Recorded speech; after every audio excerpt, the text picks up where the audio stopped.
চ্যাম্পিয়নদের attitude থাকবে চ্যাম্পিয়নদের মতোই। খেলার মাঠ কি ক্রিকেট বোর্ড, উইনিং রেসে পরিস্থিতি বুঝে কখনো ক্ষিপ্র, কখনো ধীর, কখনো ছুটতে হয় বুদ্ধিমত্তা দিয়ে। স্ট্যান্ডার্ড বজায় রাখতে হয়। বিজয়ী হবার প্রথম শর্ত যে হতে হবে উদার। ভারতীয় ক্রিকেট বোর্ড সেই উদারতার পরিচয় দিল। হারিকেন বেরিলে লন্ডভন্ড ক্যারিবিয়ান দ্বীপপুঞ্জ।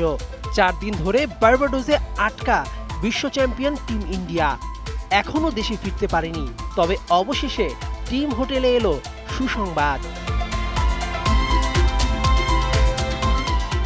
বৃহস্পতিবার সকালে দিল্লি পৌঁছবে বিরাট কোহলিরা, কিন্তু সেই সঙ্গে চমক। বিশ্বকাপ কভার করতে এসে আটকা পড়া 22 জন ভারতীয় সাংবাদিককেও বিনামূল্যে দেশে পৌঁছে দিবে ভারতীয় ক্রিকেট বোর্ড।